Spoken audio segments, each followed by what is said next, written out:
Travel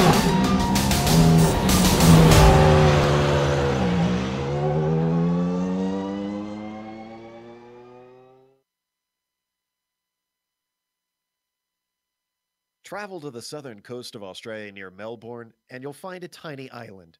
Travel to the south side of that island, and you might come across a little racetrack. Phillip Island Circuit has been home to top flight Australian motorcycle and touring car racing for many years now, and the beautiful views are only topped by the incredible spectacle it consistently puts on. Will today be another stunner? We'll find out soon as we get ready to watch round 9 of the SRF League Weekend Warriors, and you'll see it all live here on the Global Sim Racing channel. Hi, I'm Joe Peak, and with me in the booth is Joseph Ringrose. Behind the scenes is our director, Sean Crackers Ambrose, and he's using cameras provided by Dougie Beard. Joseph, this is often considered a very technical track. Tell us a little bit about this difficult course. Yes, thank you, Joe. Phillip Island's a 4.4 kilometre circuit that's been in this current configuration since 1988. But the original road course was first raced in 1928, and the Grand Prix circuit first opened way back in the 50s. It closed in 1978 until it was refurbished in the mid-80s and has been open to racing since then. Featuring 12 turns with the majority being fast sweepers, there are a couple of hairpins on this track to catch you out.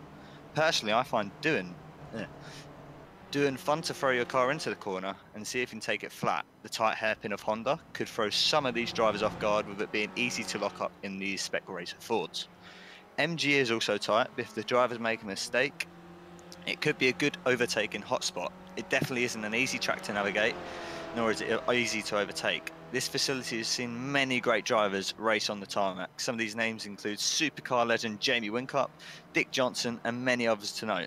It's not just drivers though, but riders as well. Casey Stoner, Jorge Lorenzo, Michael Doohan to add a few.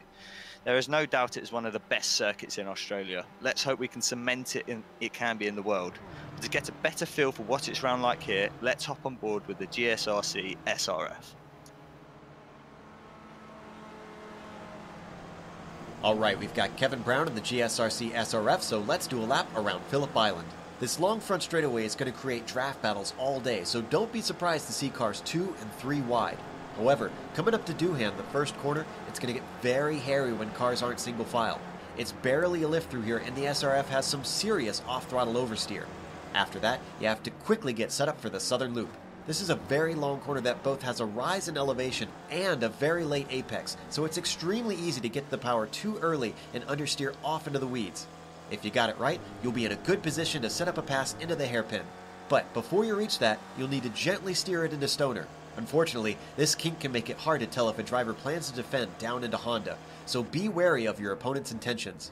On the exit, you can use all of this AstroTurf on the outside, so don't be afraid to let the car drift pretty far out.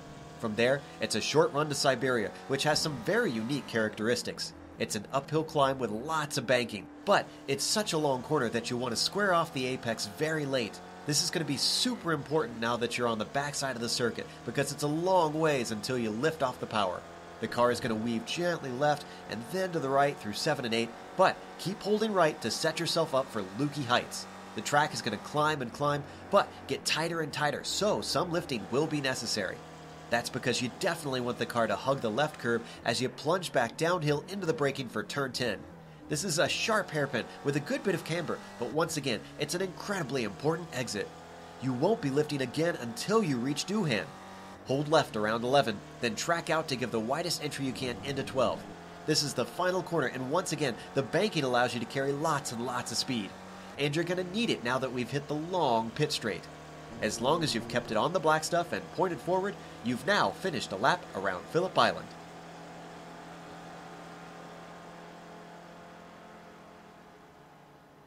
That's a lap around Phillip Island with Kevin Brown there.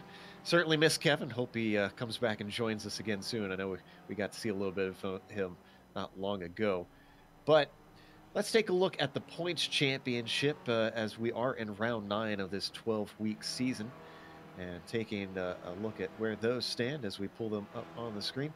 94 up at the top for Manenkov. And, well, Huda Ludis is giving him a good fight for it. He does have a few drop points in his pocket, but not nearly as many as Daniel, sitting about 13 points back. He does have to worry about behind him. Jason Perry has some pace this season, and he is only 6 points behind And then even closer is David Gasper's. Really, that second place battle is the tightest that we've got up in the top 5. Dave Ligotti, he has to do some work, and he really can't make any mistakes in these remaining rounds with no drop weeks left.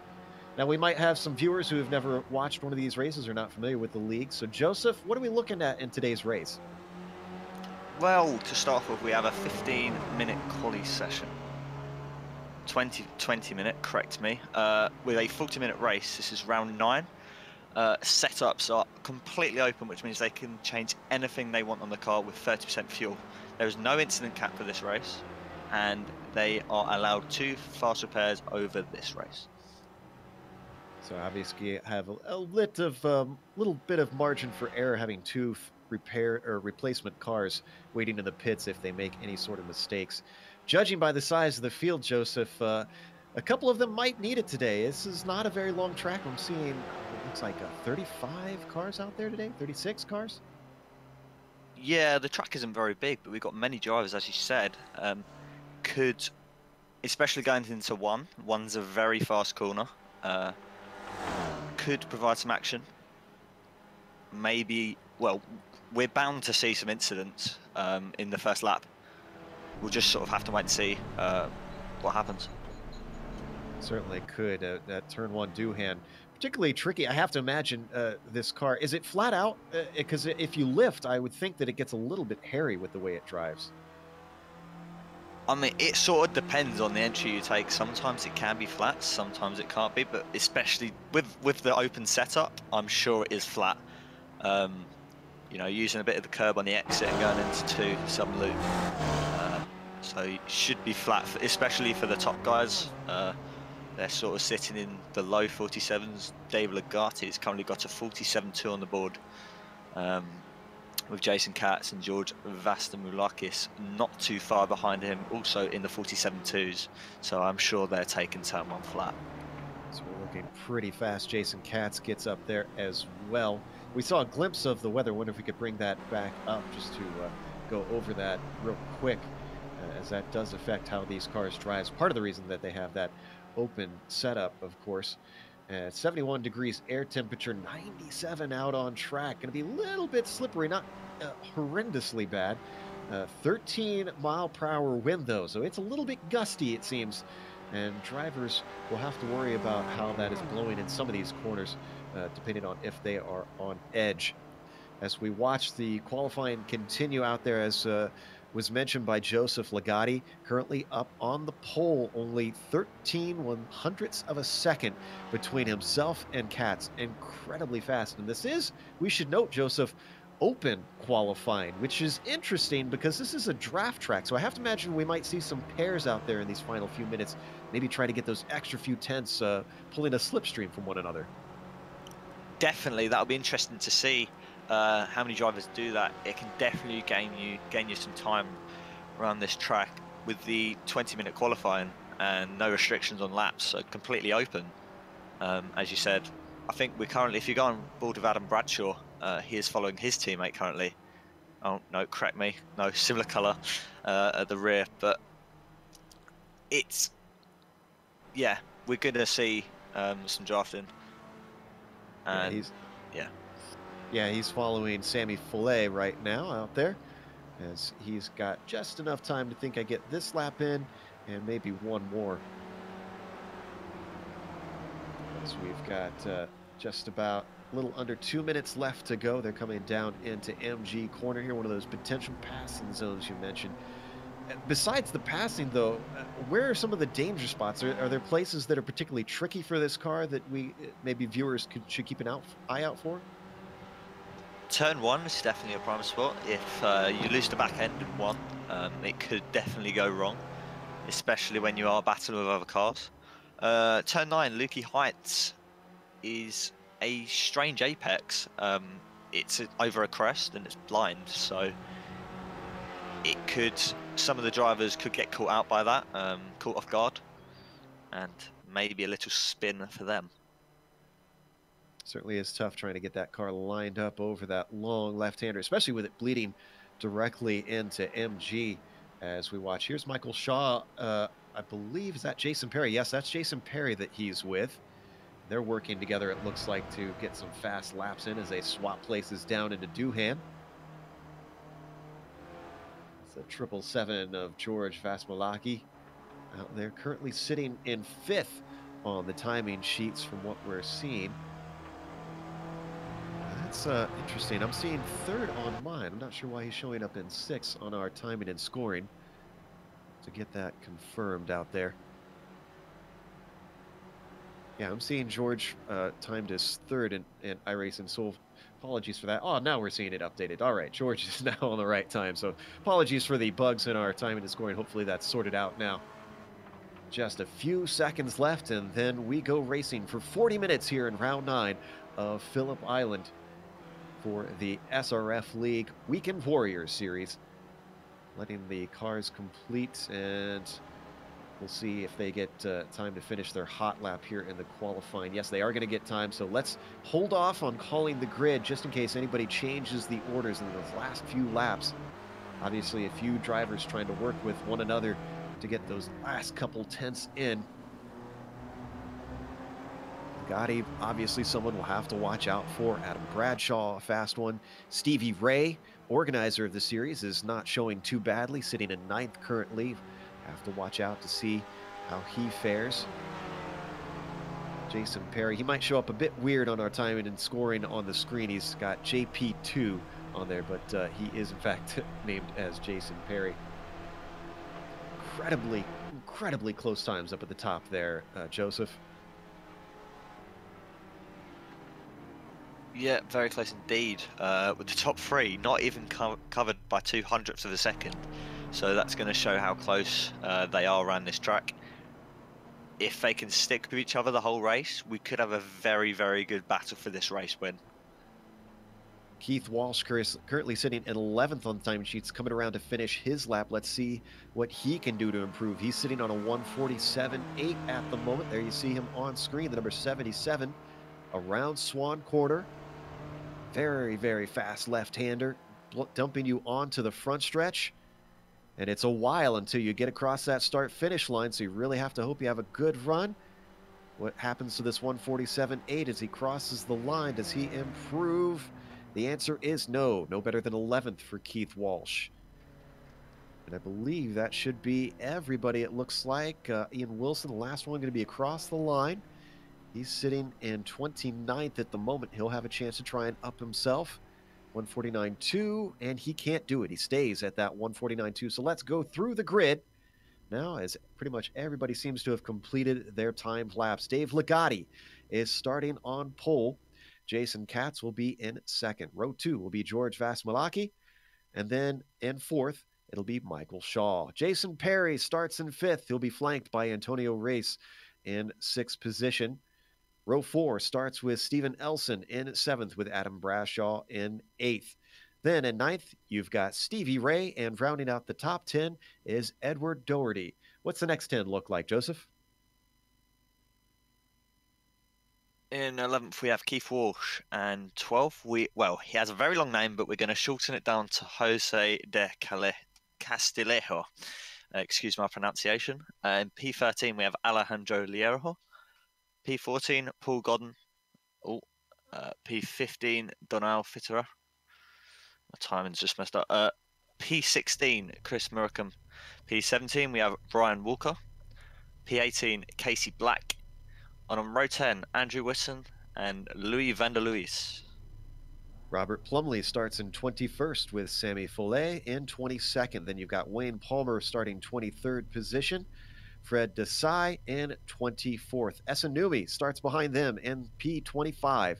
Jeffrey Gambrell will be next to him in the 26th spot. James McRitchie will be 27th today. When the green falls, Gary Wolbolt will be next to him in 28th. Ian Wilson starts 29th.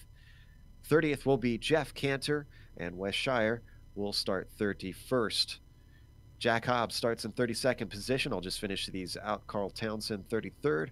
Richard Valley from the SCCS, we're used to seeing him out in this car, in 34th. Demetrius Hudaludi in 35th. And Tom Gradwell rounds out our field in 36th. Demetrios and Tom did not get times in on their qualifying, hence them being at the end of the field. Up at the top, Roof pace car waiting to lead them around on a pace lap. Going to get a rolling start, which I'm sure is a relief for these drivers with so many out there. Tends to be a little bit of a help at the start, Joseph. Yeah, let sort of the drivers take away the nerves of a standing start. Obviously, a standstill, a lot difficult, a lot more unpredictable. So it will definitely be a relief to these drivers. Spreads out the field as well, having been able to get their pace up and really kind of get themselves in order as they'll plunge down into turn one. Not quite as chaotic as a turn one as some, since there's no braking into it. At least there shouldn't be. Maybe a little bit of a lift from the drivers. Really, this is the corner we want to watch out for. The southern loop. First time they're going to be hitting the binders and trying to get the car slowed up and wound around this long left-hander. A bit off camber in places. Tends to produce a lot of mistakes from drivers, even more so with the lift throttle oversteer that this SRF experiences. And then they come up to Stoner here. Is this one flat out in this car here, Joseph? Yeah, Stoner's flat out, and then we go into Honda. Honda is sort of the first real heavy braking zone, tight hairpin, and then we move on to, well, 5 isn't really a corner, it's just sort of a kink leading up to 6, which is Siberia. Siberia uphill climb. You know, I've heard so many stories about where the name came from. I've never been able to confirm. Maybe we can ask the Peanut Gallery, so our viewers on YouTube, if you know the actual story of where the name Siberia for this corner came from, inform us up here in the box, because boy, it's such a bizarre name for an Australian track out in the middle of, you know, sunny southern coast Australia by Melbourne. And then up through the S's up towards the top of the hill here, Joseph. Yeah, we go through the S's, and then turn 9, Lukey Heights. We discuss this corner, very strange apex, blind as well, and then we lead down into 10, MG. We mentioned this, prime overtaking spot for the drivers if someone gets a bad exit or a bad entry from 9. I have to imagine it's got to be incredibly easy to outbrake yourself into that bend with that downhill plunge into such a sharp corner. Yeah, for sure. I've been doing some races around this track in the SRFs, and it's very, very easy. Especially these cars are very easy to lock up on the brakes, and I am sure that some of these drivers will get caught out today. All right, roof pace car is in. It is now up to Dave Ligotti to control the pace as they come around Swan, waiting for that green flag to come out.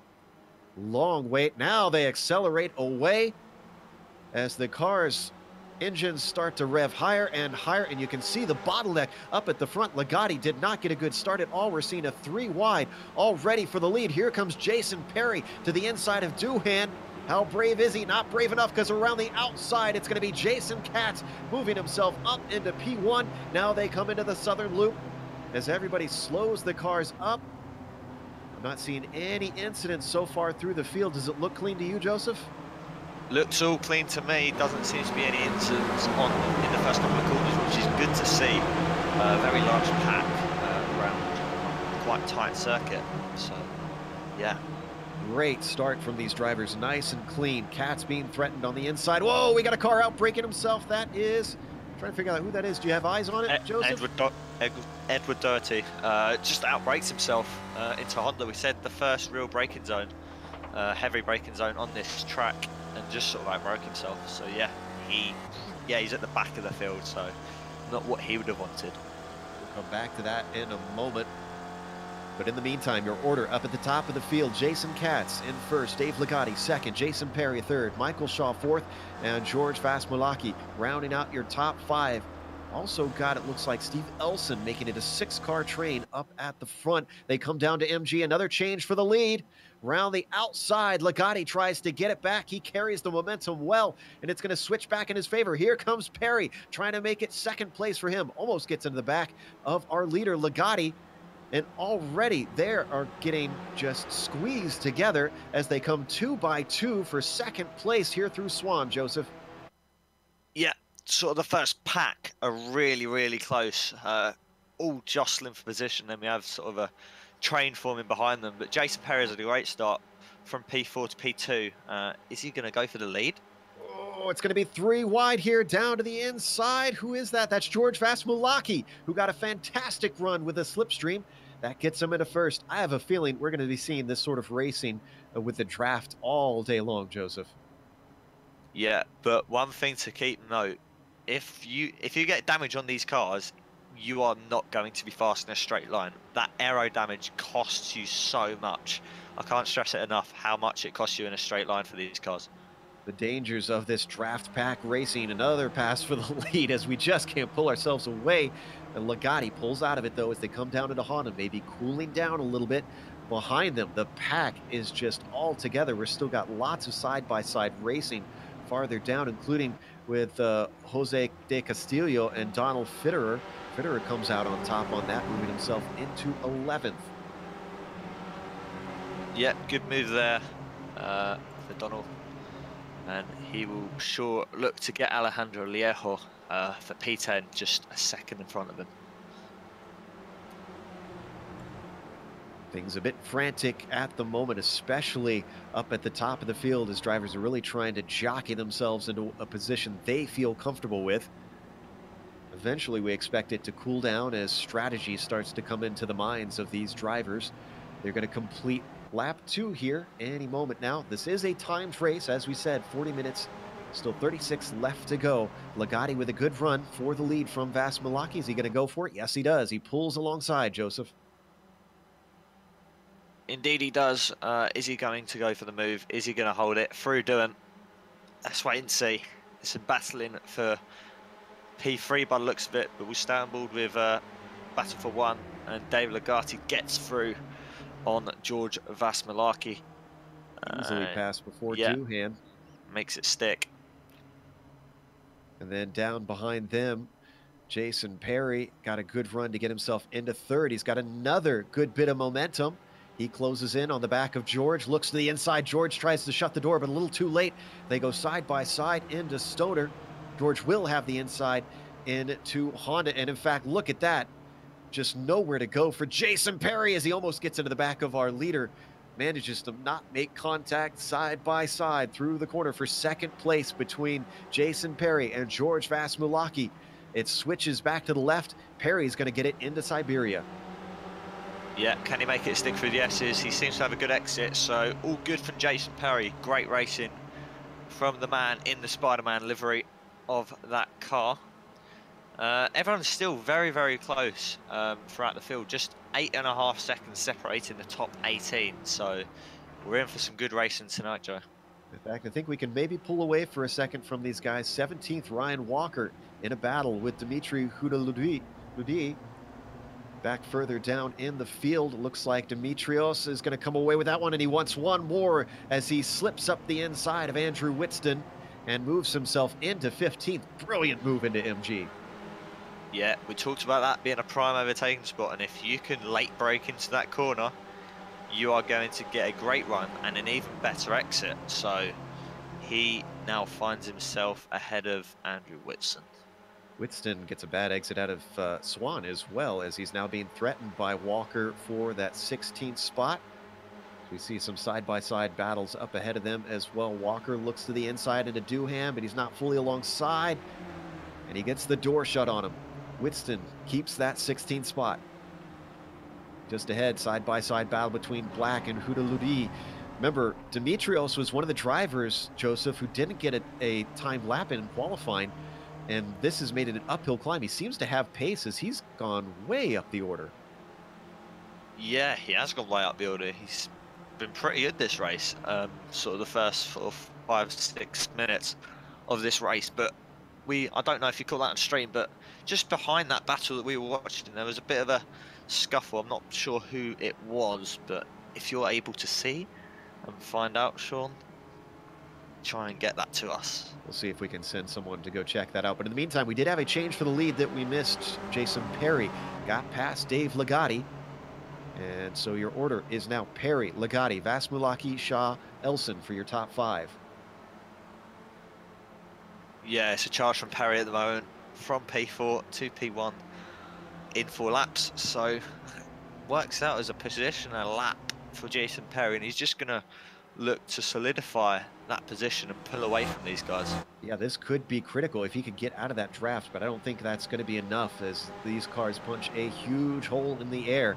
You can see just how many are in this train currently.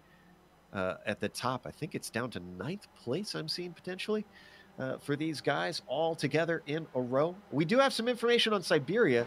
Sounds like it's called Siberia because even though it's down in Australia, in sunny Australia, there is quite a breeze up there, so it gets a little chilly, and the marshals actually have to wear thermals to keep warm. So that's why it's got that weird name for such a sunny track. Very, very strange, Joe. I wasn't quite expecting something like that, but it is what it is. Yeah, thanks to the chat for that one.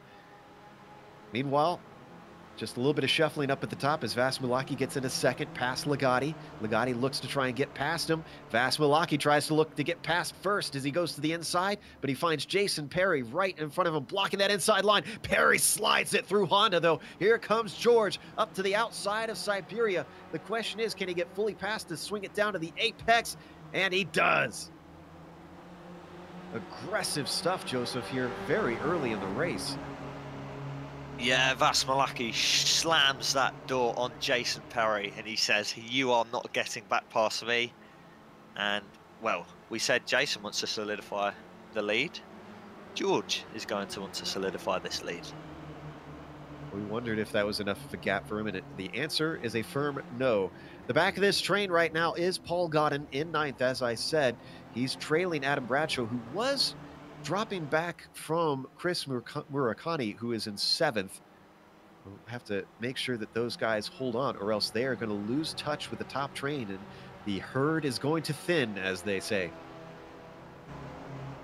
Yeah, we're sort of seeing a gap now, sort of between 9th and 10th. There's a 3.5 second gap between Donald Fitterer and Paul Godden. Paul Godden in P9. He's sort of the last guy of that leading train, all the way from P1 to P9. So maybe just a split in pace between the two groups at the moment. And a new contender enters the fray. Steve Elson gets himself up in there. Oh, we got an incident. 2 cars locking up. That was Legati involved in that. We might want to get a replay of this.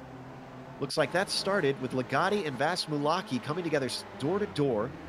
And as Legati was trying to salvage it, Michael Shaw got into the side of him. Here, we'll look at it on the replay. You talked about the damage being a big no-no in these cars if you want to be fast. Does that look like enough to really wrinkle up the sheet metal on these things? I mean, I have to get a closer look at it, but a slight bit of damage on these cars can, just slow you down that much, even when you are following all these cars. I mean, he does have the fast repair available to him, but you're not expected to make a pit stop throughout this race. So you are going to be at the back and you're going to have to race your way to the rest of the pack.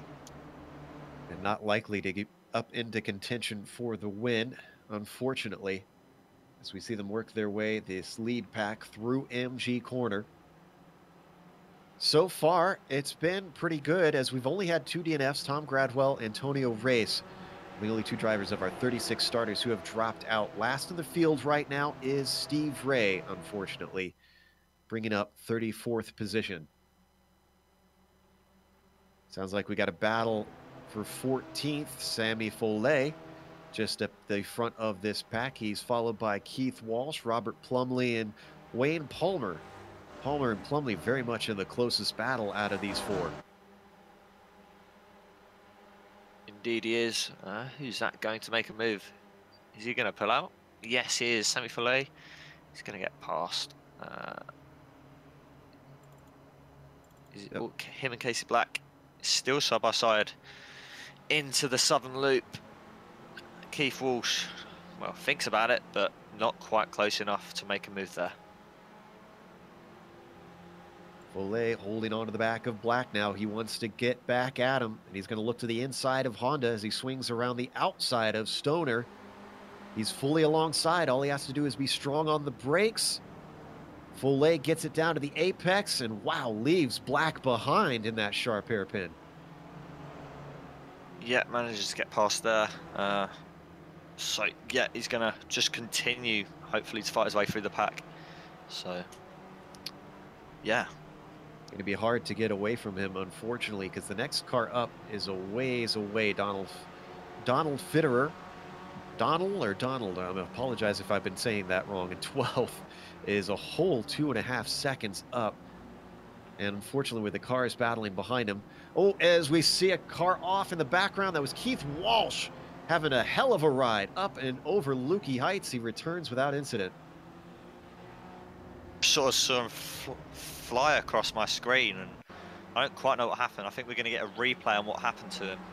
This looks like a typical incident for these SRFs, as that rear just starts to wiggle on him and he overcorrects.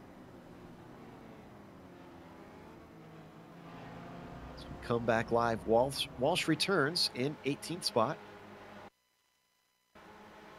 Thankfully did not hit anything, so shouldn't have really incurred any damage, just a little bit of a bruised ego.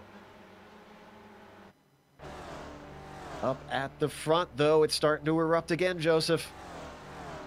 Yeah, indeed it is. These guys just can't be separated at the moment. Currently, Jason Perry leads with Steve Nelson and George Vasmilaki just behind him. And Michael Shaw and Jason Katz going to battle into Honda, who is going to manage to get by Michael Shaw ahead of Jason Katz going into Siberia. And yeah, he looks to have it. That's Vasmilaki and Elson side by side. Up through Siberia, still door to door as they exit the corner and head through the S's, but just a nose ahead is going to allow George to finally get that second place locked down momentarily, at least. And talking about cars, you know, battling a lot up at the front, noticing that we're missing a few compared to before. It looks like Adam Bradshaw, Paul Godden, and Chris Mukani have actually dropped back about 1.5 seconds. They're closing a little down into MG. Do you think they can get back up to them, or is this a done deal that the lead is stretched away from these guys?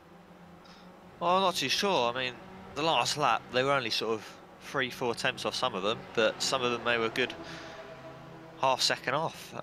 Dave Legati's is ahead of them, even with that damage. I just don't know what's happened to them, really. They seem to be sort of in their own little train, just dropped off slightly to them, but hopefully they can catch up and we get an even bigger battle. Whoa, we have contact between the leaders. Jason Perry slides it across the infield, holds on to it, almost gets into other cars, and now he gets slammed into by Dave Legati. Both former leaders are off the track and potentially out of this race. Can they get it going?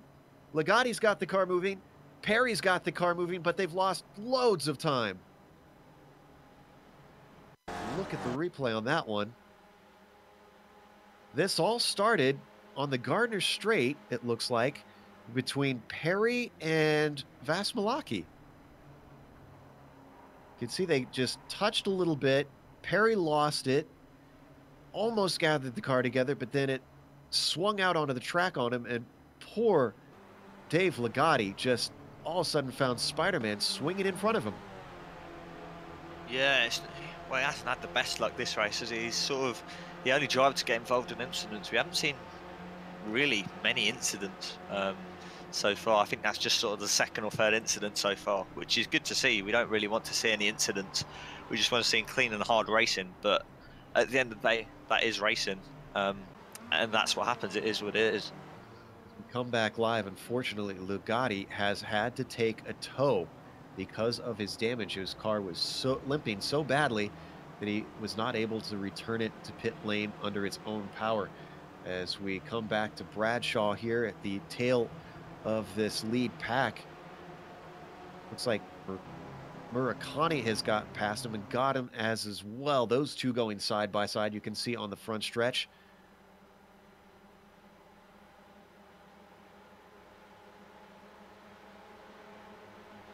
Oh, as our leaders in a battle once again, Elson up at the front. Vasmilaki gets demoted to second. Jason Katz working on that, though. He's sitting in third. And in all this action, Joseph, we've almost hit the halfway point already. Yeah, this race has absolutely flown by already. 10 laps in, just 23 minutes to go. Where has the time gone? We've seen such great racing, and we're 10 laps in. We've got 13 laps to go, as there is another lead change. Yeah, I thought for sure George was going to overshoot that one. I don't know how he got it wound up, but here comes Elson back at him around the outside. Sometimes possible around Siberia with the banking, but not today for Steve Elson. He settles for second. Yeah, with Jason Katz sort of just sitting in behind them, hoping that they'll get involved in a little tussle, make a bit of contact and allow him through. He's got a bit of a gap to Michael Shaw and Chris Murakami behind him, so he's going to want a little incident between the top two guys not to get involved with them. That's a good point that I just noticed as you were saying it, that they're starting to gap the cars behind. And poor old Michael Shaw all by himself at the moment, kind of in no man's land. I'm sure it won't be long before he gets gobbled up by the second pack, which is now Murakami, Dimitrios. Oh, wow, What? The number 36 has gone from almost dead last in the field to 6th place. I am stunned.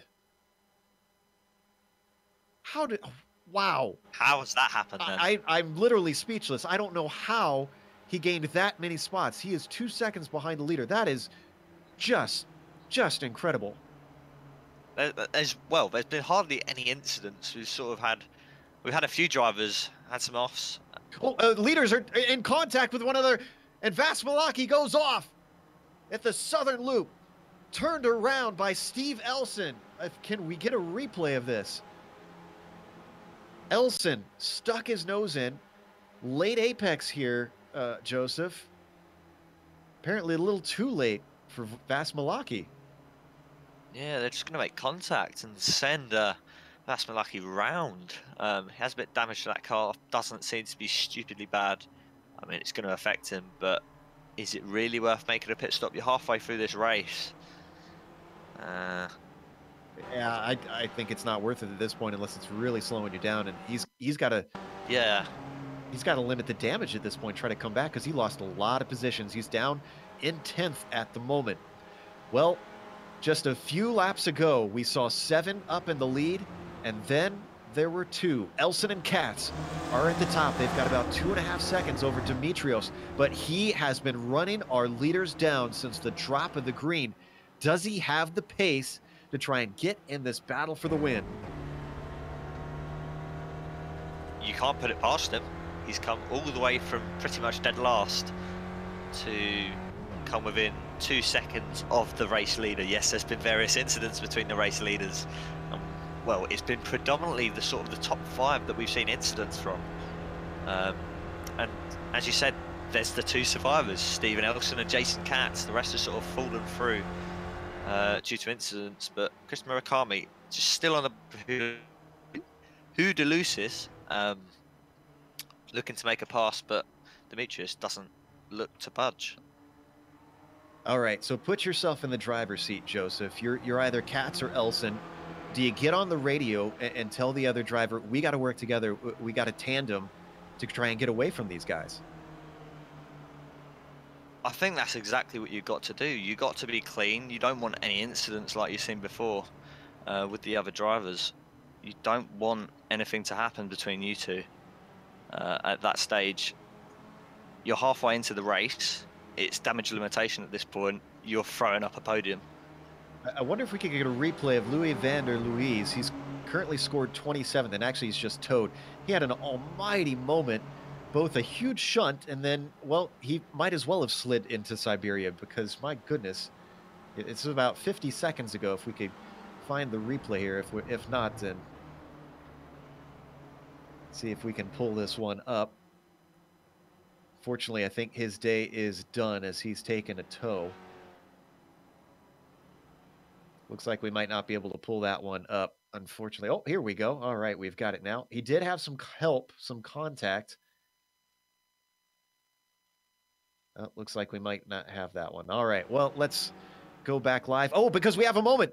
Dimitrio Hudaluri has come off the course on the pit entry, and we're seeing a lot of cars coming in. I think the limited fuel, actually, it looks like we have gotten it wrong here. We do have a scheduled stop, judging by the number of cars coming in. Yeah, we've got about 5-6 cars down pit road. We obviously weren't expecting that. We were expecting it to be a flat-out 40-minute race. So I'm guessing fuel. It can only really be fuel. I can't see a need for tyres. Right, so I just been told this is a 30% fuel tank on these cars for this race. So that will be why people coming into the pits, and there could be some jumps. Yeah, so these cars, obviously, for those wondering what is going on, these cars actually have to start with a full fuel tank. You cannot change the fuel level at the drop of the green, hence why pretty much everybody coming at the same time, and hence why they need, with a 30% fuel tank, to come in for a pit. Keith Walsh is who we're watching, sitting in 8th, pretty much all by himself. These pit stops kind of separating a lot of people, but not our two leaders who have yet to pit. Jason Katz, Steve Elson, still nose to tail as they come up the hill towards the back of the course and to Lukey Heights. Are they coming in this time? That's the question. I mean, we sort of saw 5th, round the 6th, that sort of area, downwards pit. Maybe they're just making some early stops, maybe get a bit of an undercut. If they can push, obviously they're going to have heavier fuel, so maybe not. Yeah, Jason, is that Stephen Elson? Stephen Elson is in. It is indeed. Split strategy here. This is going to be interesting. We'll have to keep an eye on Katz then, Joseph, to see if he can get a hot lap out there. Yeah, Paul Godden also comes into the pits, and everyone is following him in. So it looks to be the only driver that stayed out is Jason Katz. We have Elson, Godden, Fitter, Foley, Murakami, Doherty, Walsh, all in pit road at the moment. We'll see if there's any jumps. I'll let you know. Highest pitter right now is Michael Shaw that I'm seeing. That's going to change, I assume. Actually, yes, as Elson comes out now. And I think he's going to be ahead of Shaw. Where is Shaw? Oh, no, it's going to actually be rather close. Elson just getting his speed up now. Takes a long time to get these cars wound up. Shaw's going to be right behind him by the time they hit Doohan here. Does he have the momentum to take this second place away, or what will effectively be second place?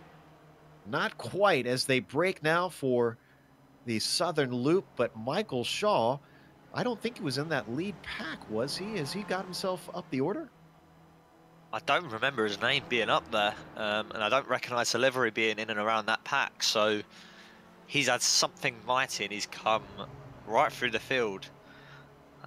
Maybe sort of a late fight.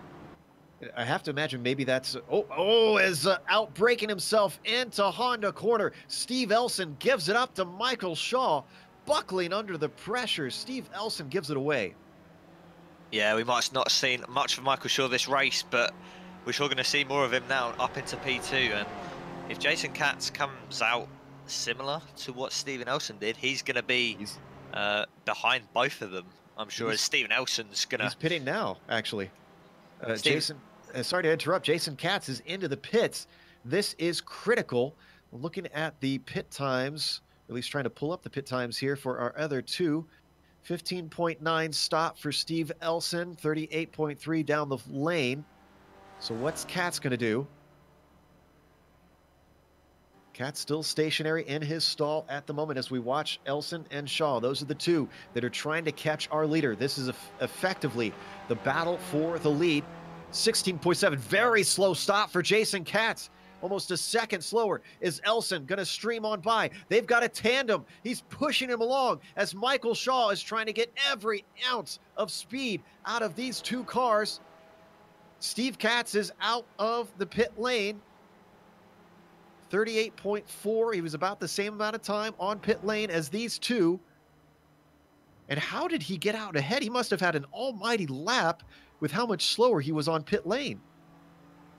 I think it's just the fact that Stephen Elson's been battling with Michael Shaw the past lap. I mean, he now breaks himself into Honda, which would have really slowed him down. So that could be the only reasoning. Other than that, Jason Katz had a mighty in-lap, sorry. And Stephen Elson, well, he had a pretty scruffy outlap, so. Good catch there, Joseph. So that explains why we've got Katz so far in the lead. He's got to keep this pace up, though. It is still a worry that Elson and Shaw could work together to try and run him down. Meanwhile, as things sort out, we're seeing, wow, if we could go back to the battle for third here, Jose de Castillejo, Paul Godin, Adam Bradshaw, and George Vasmulaki going at it here with only 12 minutes to go. Yeah, this race has flown by. Just 12 minutes to go. We've nearly had 3/4 of this race go by, and the amount of changes we've seen. If we looked back at the starting grid, it would look nothing like the field is currently. Also hearing that Stephen Ray spun just a couple of laps ago. I'm hearing he was tagged by Phillip, so maybe we could look into that, but we'll see. Unfortunate to hear he's not been having a good race after he had a good race at the SCCS a couple weeks ago. Indeed, it's enough to make our heads spin with the amount of changes out on track as we watch this battle continue. Godin with a good run on De Castillejo. Gives it up, though. Lifts before they get to Dooham, so they're going to stay in order. Jose 4th, Paul 5th, Adam 6th, and George in 7th. Whoa, side by side into the southern loop, though, as Adam gives a little bit of an attempt on Paul Goddard, but no go there.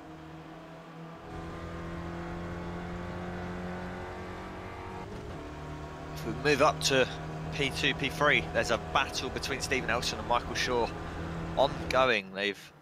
Well, since they've both stopped, they have not stopped battling. Stephen Elson is currently leading those two. Michael Shaw very, very close to him, though. It's nip and tuck between these two drivers and who will come out on top at the end of the race. And we were talking about it before. You could use team tactics, some strategy to try to slingshot one another. So these guys, they can't battle too much because they already got 2.5 seconds to try and run down Cats in about 11 minutes. It's almost critical that they stop whatever they're doing and try to work together from here on out. Yeah, they may not be teammates, but if one of them wants this win, they're going to have to act as teammates. 2.5 seconds to Jason Katz.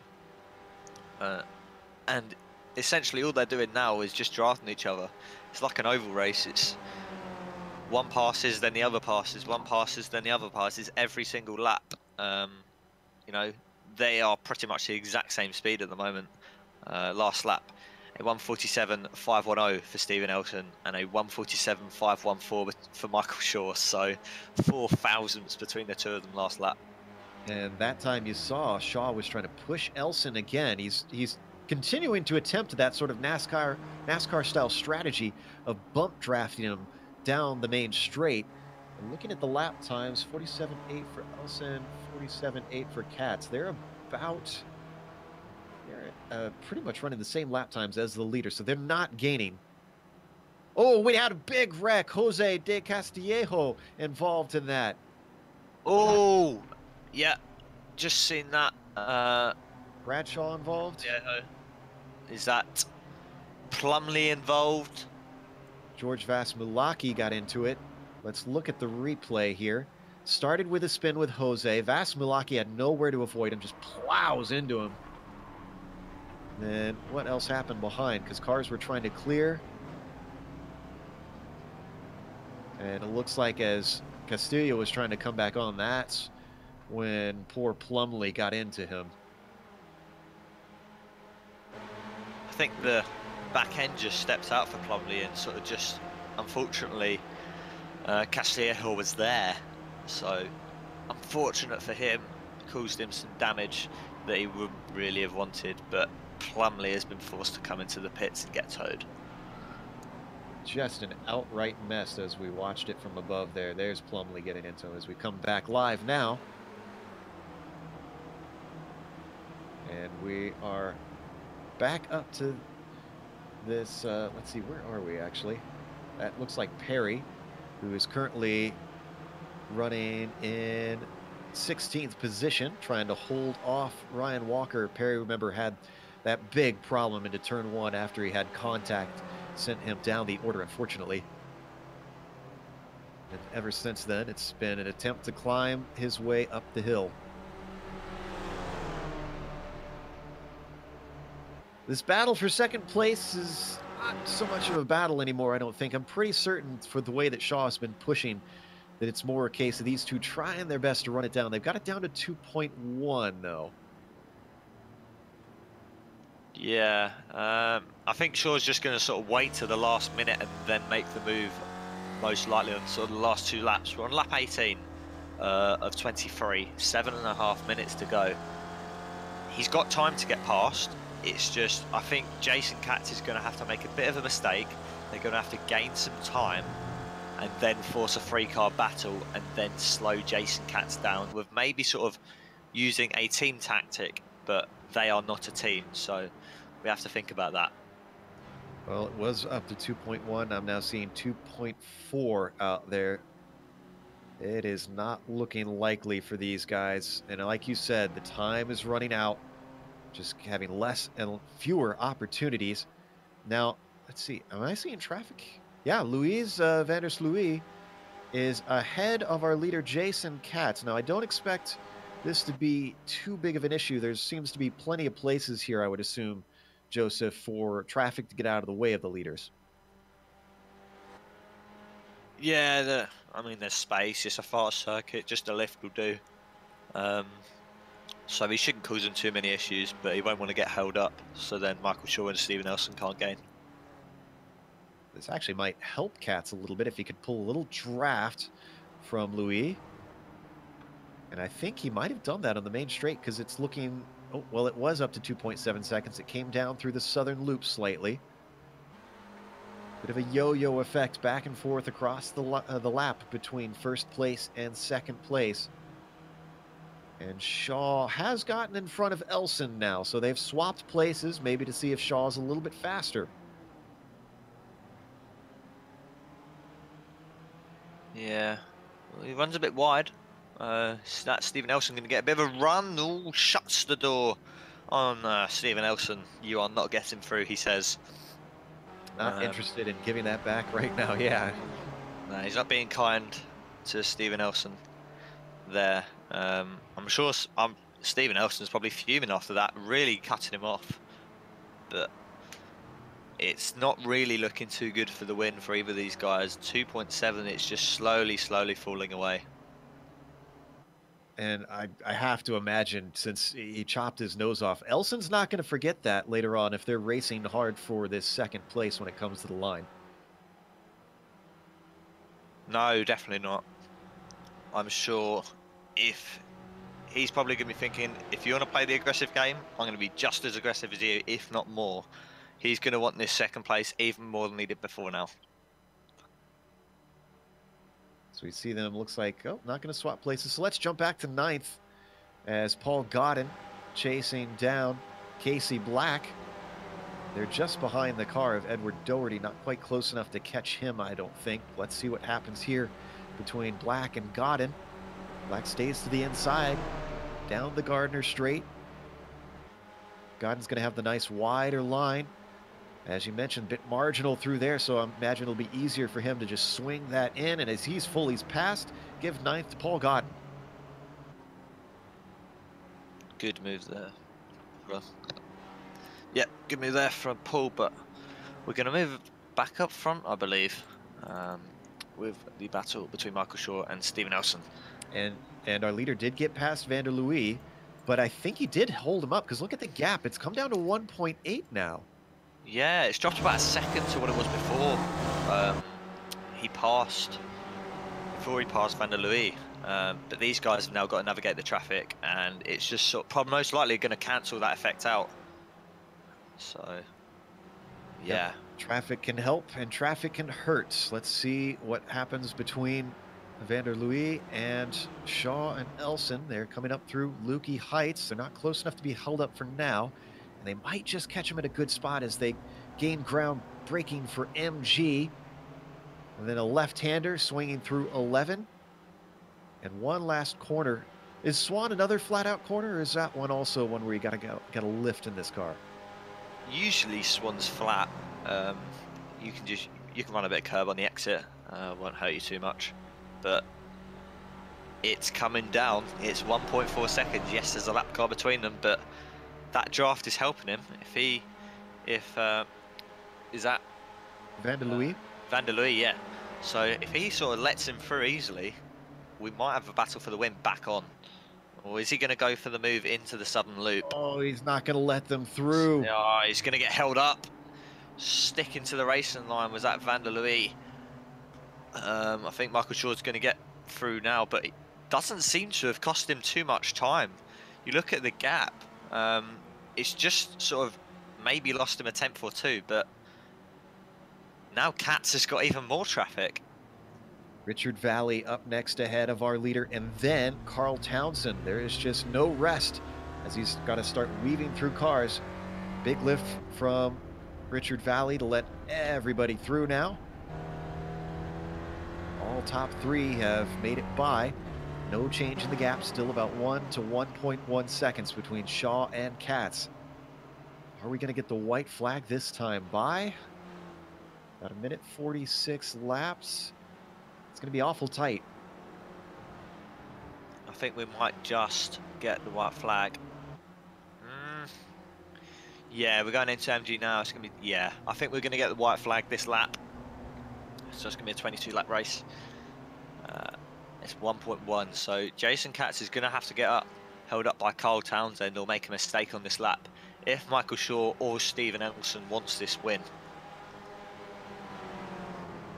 He's going to get a nice little draft from Carl Townsend as Katz. Ooh, he has to bob to get out of the way.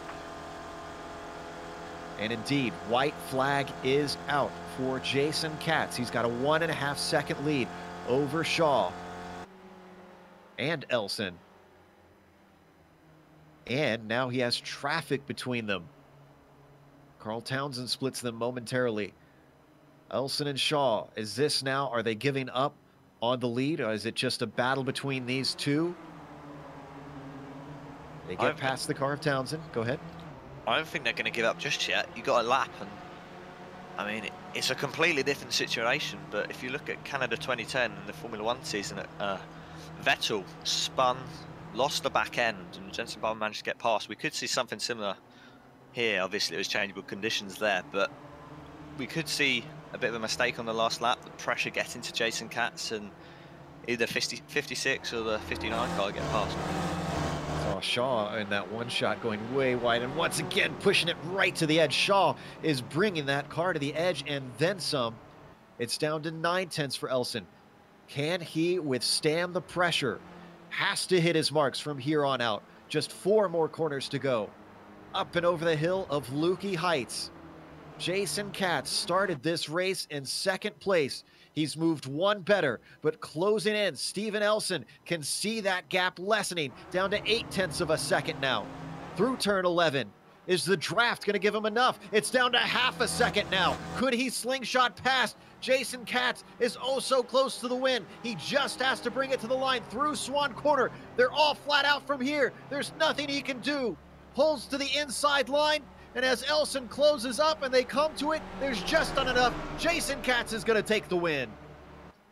Yeah, it's very, very close. I think Jason Katz made a bit of a mistake into MG, lost him about 0.5 second, but at the end of the day, it was Jason Katz who was our winner. Steven Elson just a couple of attempts behind him, and Michael Shaw a tenth behind Steve Elson. So 3.5 attempts covered the top 3. Not bad. Pretty similar to what we saw in qualifying.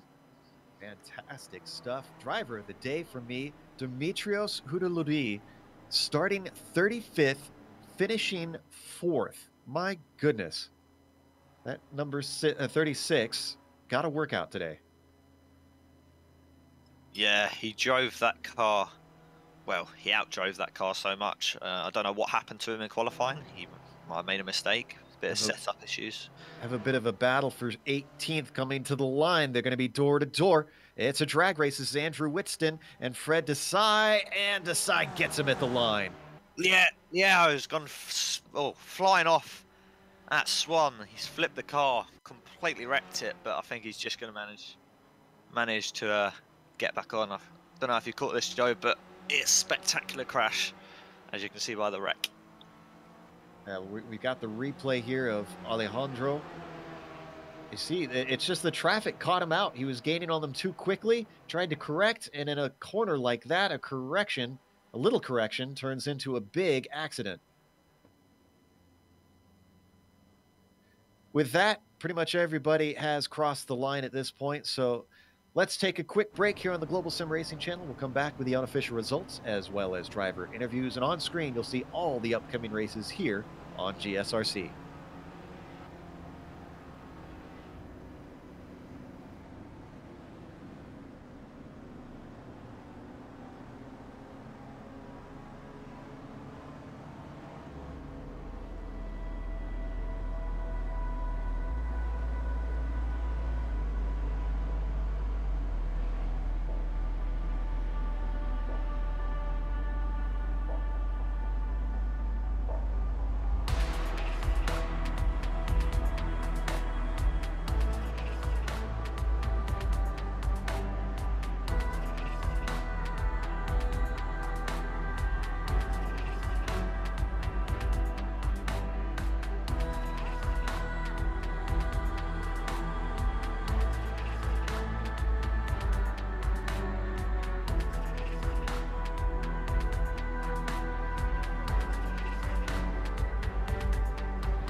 Welcome back to Phillip Island Circuit here in Australia. We just watched round 9 of the SRF League Weekend Warriors. And with a 36-car field, we were not short of action the entire time. Much of it, unfortunately for those in the mid-pack, we had to focus quite a bit at the top because of how much was happening up there. At the very top, it was Jason Katz taking home the win. And then Steven Elson finished behind him, very close at the line, 0.2 of a second. Michael Shaw, 0.3 back from our leader at the line. In third, Dimitrios Houdeludi came home in fourth after starting 35th on the grid because he did not get a timed lap in.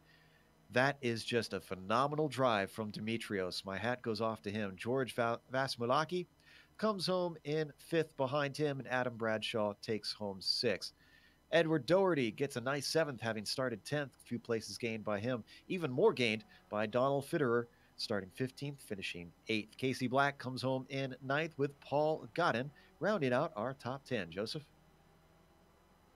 Yeah, who's that in P11? Keith Walsh on my screen. Chris Murakami, I'm seeing, actually. Ah, right, sorry. Chris Murakami with Keith Walsh in 12th.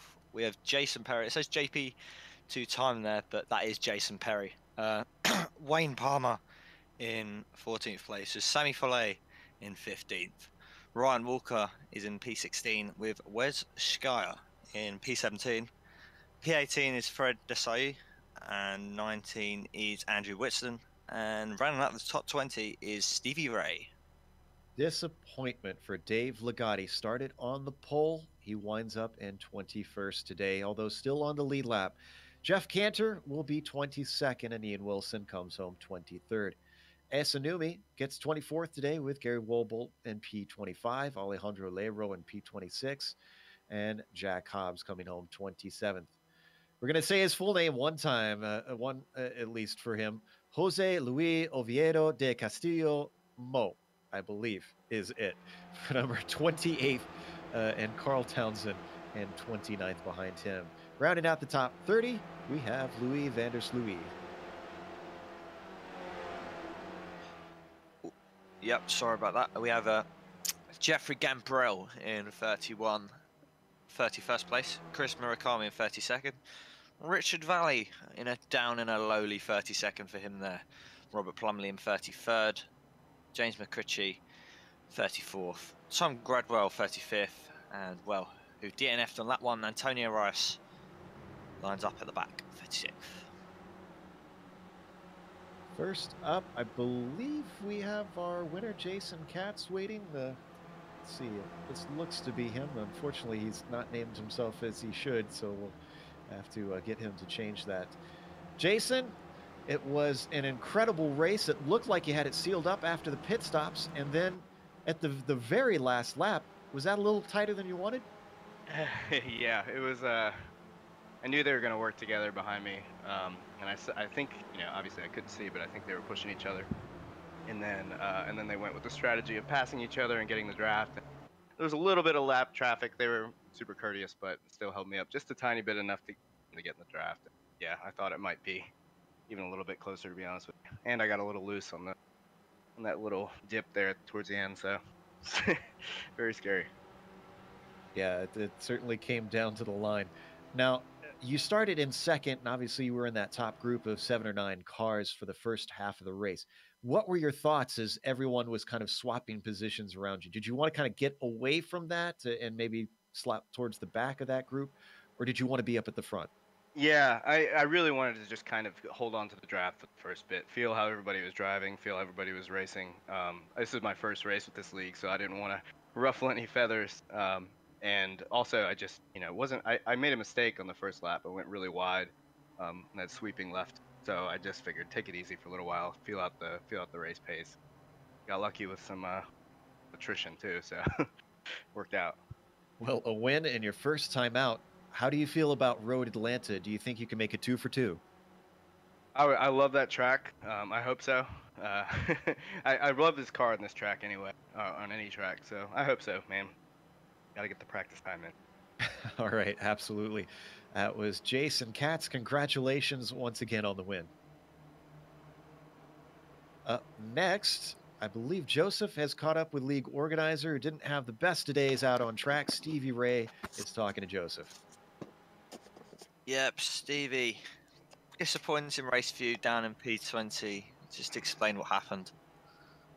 Yeah, I didn't have a real good first lap. I went a little wide in turn 2, and then coming down a couple turns later, I'm not sure if my rear brake locked up or if I got tapped or what. I got to watch the replay, and I went around and went to the back and got started again. And another few turns later, somebody spun in front of me and got hit. So I had to make a quick pit stop and get repair and got fuel there. So I was planning on a couple more laps than everybody in a short pit, but didn't have the fuel set up right either for the short pit. So just, it was a lot of fun though.